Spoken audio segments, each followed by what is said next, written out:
Proclaimed as a sweeping victory by almost all Western media, the Gulf War and the subsequent crisis with Iraq have indeed amounted to a superior victory for Washington.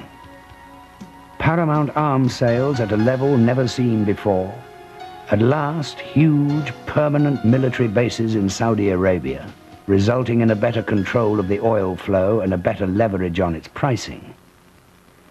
The great losers, on the other hand, are the Iraqi population, still under a Stalin-like dictatorship and slowly dying from starvation.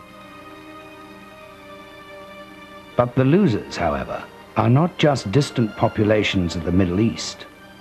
Some of the victims of the Gulf War have also turned out to be right amongst the presumable victors of the war. In 1991, most Americans were very happy that the Gulf War apparently had ended. What happened a few months later was that thousands of veterans started to report medical problems, such as achy joints, memory problems. They kept falling ill, they were getting rashes, and there was no explanation. Concerning the use of the type of weapons used by the Allies in the Gulf War, the first warning came from soldiers themselves, whether in Britain or in the US, when they started complaining of symptoms, and that was related to the Gulf War and to the use of the weapons. So it's obvious that it took so long until people took it seriously, because there was this conspiracy of silence. The first response of the United States military and the United States government was to ignore it, to deny that there was any problem with the health status of American Gulf War veterans. You had to keep the image of the good guys, namely the Allied, and the bad guy, who is Saddam. It's Saddam Hussein who would use chemical weapons and who would harm his own population and the world with this type of weapons. And it didn't look very nice to show that the Allies have been themselves using weapons that were harmful.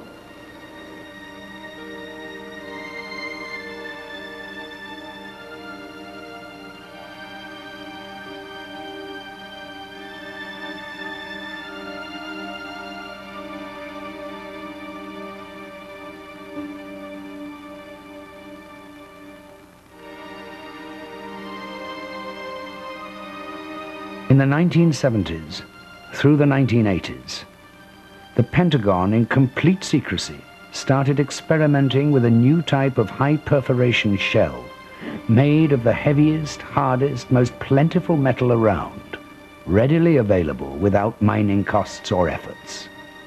A metal that just happened to be sitting there in the hands of the US Department of Energy. Uranium waste. The U.S. Department of Energy and other nations that are involved in the enrichment have tremendous amounts of this waste left over, and they needed to find a use for it. Depleted uranium rounds reached combat for the first time during the Gulf War. These rounds pierce anything known to this day, penetrating the thickest armor plates like butter. The downside: they are radioactive, contain traces of plutonium, the most toxic metal on Earth, and their debris remain radioactive for about 4.5 billion years. Depleted uranium is a very hazardous toxic waste. For example, depleted uranium settles in the bone, it settles in the lungs, it settles in the liver, in the kidney, and also in the muscle and testicles. This is an experiment upon rats. Depleted uranium also crosses from a mother through the placenta to a fetus. All this information is widely available. However, the Pentagon, in their overwhelming desire, their passion to use depleted uranium weapons, is trying to suppress this medical research about its high toxicity. I could go through the early reports on this issue. You know, this is one from July 1990, where they say the most exposed individuals are soldiers who go onto a battlefield after DU rounds are shot, saying that civilians and soldiers may suffer health effects from inhalation and ingestion of DU dust, and even saying that once people realize the health and environmental effects of this weapon, there may be a move to ban it. And this was July 1990. This is just 6 months or so before the war. So you have to wonder why no warnings were ever disseminated to any ground forces prior to the war, even just to say, stay away from the vehicles that have been hit. Don't go climbing on the equipment afterwards. What the military didn't do was tell the soldiers that the ammunition used by our airplanes and our tanks during the Gulf War was made out of this highly toxic radioactive substance. More than 436,000 U.S. troops are confirmed to have entered into those areas of radioactive toxic waste. And sadly, some soldiers camped in areas contaminated by depleted uranium, radioactive toxic waste for up to 2 months without any idea, without any warning at all. I just want to say something about the Iraqis too, that I've seen a lot of photos and talked to people who've been to Iraq, and I've also seen photos of Bedouins who go out in the desert and they go to the destroyed tanks, and I've seen photos of them literally digging in the sand next to these tanks to look for scrap metal, and they've been doing this for years, and they take the scrap metal that they can find and they go and they sell it so they can buy food. This is the situation in Iraq.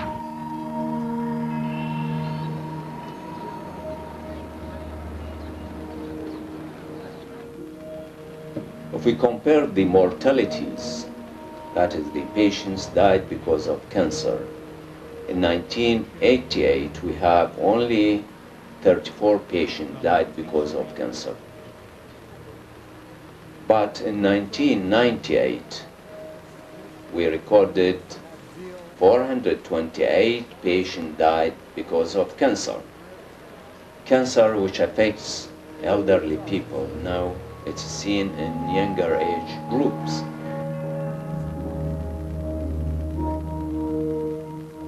Cancer and death strike the children even before they are born.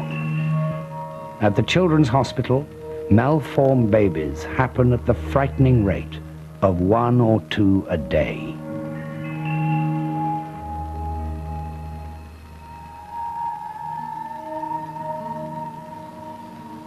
Who's responsible today? At the highest levels where the United States made the decision to produce and use uranium-238, otherwise known as depleted uranium, munitions in combat. The Department of Energy is in charge of maintaining the stockpile of depleted uranium in this country, which we have about 1.5 billion pounds. Basically what they want to do is recycle it so that they don't have to hold it anymore. It's just going to go to defense industry to be used in the ammunition. The Pentagon has good reasons to deny the toxicity of uranium waste and the contamination of both the local populations and the Allied forces. They cannot admit that today many of us are sick, that Iraqis are sick. This is all about 2 things: liability and dollars to clean up the mess that was created around the world. Medical tests and treatments have been delayed or denied to most Gulf War veterans in an effort to evade both moral responsibility and health care costs. The Army spent 3 years trying to discharge me with no pension. They just kicked me out and didn't want to take responsibility for my medical conditions. As shocking and disturbing as it is, this attitude from the Pentagon is nothing new. The use of radioactive toxic waste, called depleted uranium, by the military is another sad chapter in a long and tortured history of the United States military. During World War II and shortly afterward, hundreds of U.S. soldiers were told to stand outside and witness atomic bomb blasts.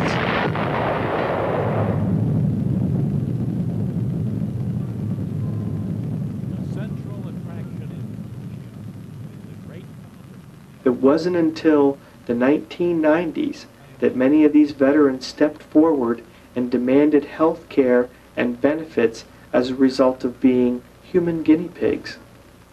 During the 1960s and 70s, the United States military used a defoliant called Agent Orange that contains the deadly cancer-causing agent dioxin.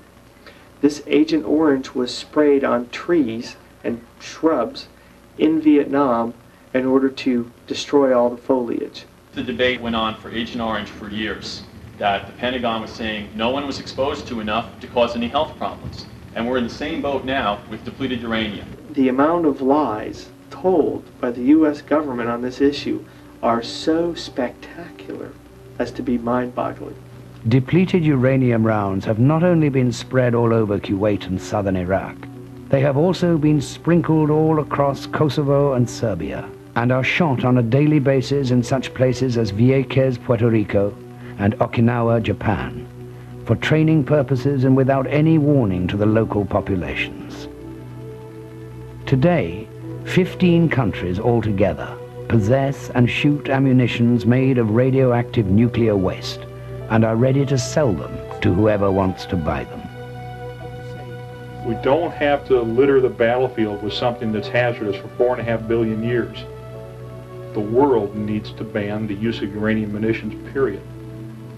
Many more laws and international safeguard regulations need to be enacted to prevent the recurrence of any such ordeal from the part of any government and against any population or country in the world.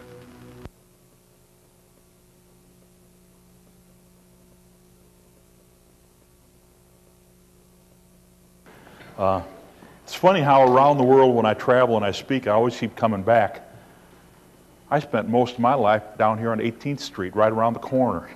My aunt and uncle lived just about 4 blocks down on 18th, so my summers were spent messing around right over here. And home's up in Thief River Falls, up in northern Minnesota. So anyhow, it's kind of interesting to come back around. What I want to talk about today is the health and environmental effects of war. We're about ready to go to war again. And for the last 35 odd years, I've been involved with the military. I had to make a decision a few years ago on what I was going to do and how I was going to act. You know, when you look at the health and environmental effects of war, one thing you have to understand, ladies and gentlemen, I know we got other warriors in here from different wars. In war, there's only 2 things that happen. You either kill or you die. It's that simple. You kill or you die. When we go to war, our purpose is strictly 100% to kill. And if you don't, you die. It's not a Nintendo game. You don't have the opportunity to recycle a button and come back alive. You don't have an opportunity to recycle a button on the computer and make all the damage go away. You kill or you die, and you destroy everything that's in your path. Gulf War I. The consequences of Gulf War I were not an aseptic war. It didn't happen overnight. It wasn't over overnight. And the death and the destruction from Gulf War I continue to this day. 30-odd years ago, I went to Vietnam. I spent 2 years in Vietnam before I even shaved. And I dropped bombs for a living out of B-52s. When you go to war, your job is to kill. And if you don't, you die.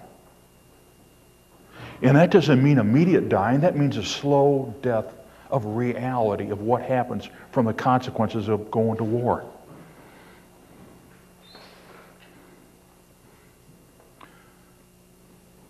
Over the years, I've had the opportunity to spend a lot of time in the military and do a lot of special operations. My expertise is nuclear and biological and chemical warfare, emergency medicine, and medical operations, besides killing. When you go to war, your job is to kill.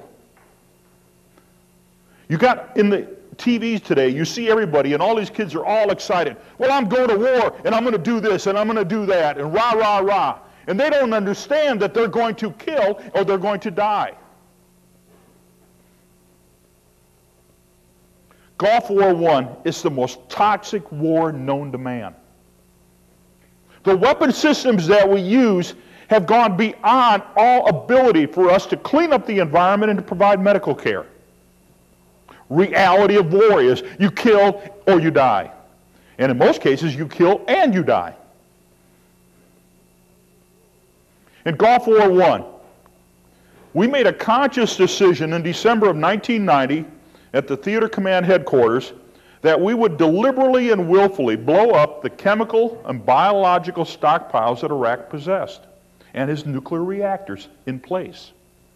Now everybody says, how did we know where he had them? Because the United States gave it to him. Throughout the 80s, we deliberately and willfully gave Iraq its chemical and biological stockpiles and helped them build the nuclear reactors.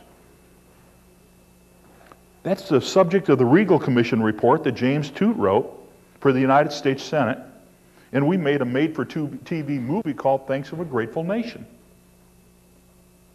Reality is. I got an email the other day and they said, well, how does President Bush know what chemical and biological stockpiles and nuclear stockpiles Iraq has? He kept the receipt. It's that easy. So we made a conscious decision to blow all this stuff up in December of 1990. Now, if you could go into Schwarzkopf's autobiography, It Doesn't Take a Hero, and it's on page 390. It's right there. Schwarzkopf acknowledges it in this thing. We did this decision. Now, we made that decision because if we blew them up in place where they were, Iraq didn't have the opportunity to throw them directly on us. So we blew them up in place, and now this is like taking an ice cube and hitting it with a hammer. All it's going to do is spread all over the place. Go out here and, to the power plants over here and the other day, the refinery, okay, over on 52. And you can see how the clouds right now are spreading all over the place. Well, the same thing happens. Burn wood in your fireplace. Smell the wood smoke for blocks around, right? It's the same thing that happened. So all this stuff zapped everybody. A deliberate decision to blow up extremely dangerous munitions that we provided him in order that he would not release them back on us. But guess who released them back on us? We did. And we released them on the entire environment over there, and all of the men, the women, and children, all of the coalition military forces, and all of the Iraqi military forces, everybody over there completely. Then we made a conscious decision. Just like in any military, in any city, you got hazardous materials all over the place. And we used these things, and it got spread all over the place. And people started getting sick. Built about 1370 by Mateo. And then we had this threat because, again, we provided him with the anthrax. You have to understand, the United States gave Iraq the anthrax that they produced, that we were going to take the shots, the anthrax vaccine. But the only problem was we didn't have enough active vaccine. So we made a conscious decision to replace the adjuvant. This is the component of vaccine that prepares a site for the antibody to develop when you get shot in the arm, okay? And we replaced alum with squalene. Now, squalene tears up the immune system. And everybody started getting sick. And then we made a conscious decision because, again, the United States provided Iraq with the materials that we would have to issue proteostigmine bromide. These are the PB pills. These are NAP tablets. I see the military personnel in the audience shaking their head because they've eaten these things or seen them before. Now, the NAP pills, or the proteostigmine bromide, make it real simple, ladies and gentlemen. It's gumdrops sprayed with black flag. You understand this? It's gumdrops doused in black flag array. So what you're doing is you're just eating this stuff. Now everybody started getting sick. I wonder why. If you eat pesticides, you're going to get sick. This doesn't take very smart. You know what's going to happen.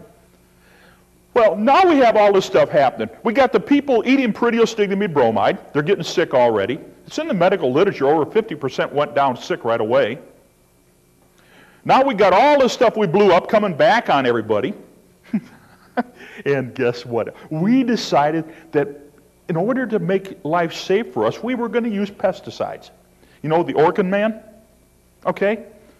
The desert is absolutely filthy. The structures we were in were absolutely filthy. And in order to make them safe, you had to use pesticides to kill all the bugs and everything else, and germs and everything else. We left Fort McCoy, Wisconsin, where our unit was activated, and we were the theater public health department. We were in charge of all of this. We ordered pesticides that fulfilled the EPA regulations on pesticides. But in war, what is your job? To kill or you die. Your job is to kill. So they're shipping over what we call beans, blood, and bullets. You need beans to eat, You need blood to survive, and you need bullets to kill. It's that simple. And so the pesticides that we ordered, we didn't get. So the guys went on the open market and bought pesticides on the open market all over the region. Now, guess how many of these things fulfilled EPA requirements? We don't even know what they were. And they sprayed them all over. So now everybody's getting sick. So we're doing a real good job already of getting everybody sick.